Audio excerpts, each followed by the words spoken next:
Maple was just 8 weeks old when she came home to West Irondequoit with the Van Kerkhoves.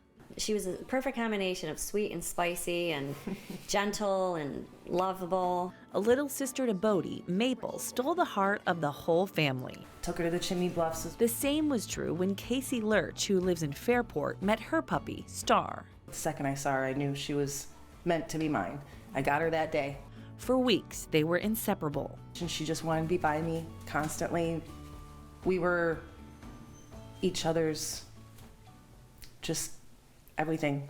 Both Maple and Star were inquisitive pups. Their moms didn't think much of it until recently. And I went to get her out of the crate, and as soon as I saw her, I knew she wasn't right. She was lethargic. She was unwilling to eat. She vomited her water, and we immediately sought medical care. Kelly had no idea what would have made Maple so sick. Her liver enzymes were elevated. She was lethargic, unable to eat. All the different signs pointed to toxicity. Within hours, Maple was gone. Casey knew what the source of Star's sickness was. She had seen her throw up a mushroom. Got in the car and went to Buffalo.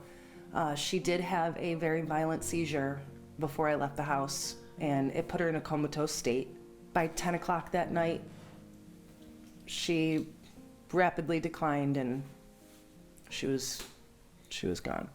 We do see some with unknown toxicities that we just treat the best we can. Dr. Kirsten Mueller owns Riverside Veterinary Hospital in Scottsville. Often when people bring their dogs in and they don't know why they're sick, mushrooms are in the back of our head because they can cause lots of different symptoms. None of them good. It's kind of a sneaky toxicity. Particularly the Amanita phalloides, commonly known as the death cap mushroom.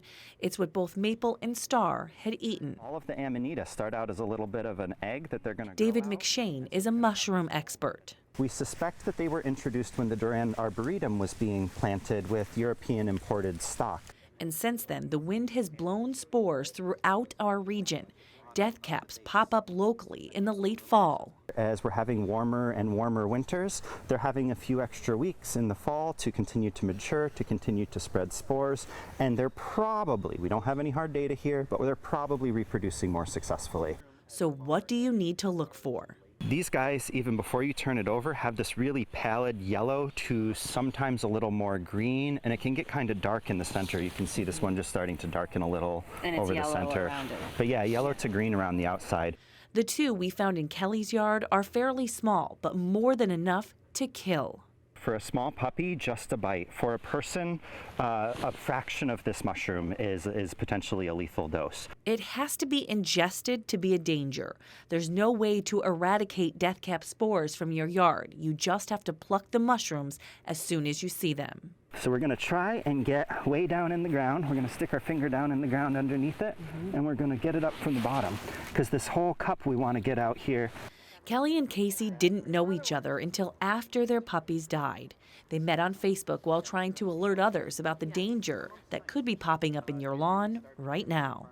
I've lived in the same home for 5 years, and I've never in my life have ever seen this mushroom. And I'm a dog groomer, and I've been telling every single one of my clients, and it's either one of the two. It's, oh my God, I had no idea. Or nothing that toxic could ever grow in my yard, And I said, well, that was my naive thought too.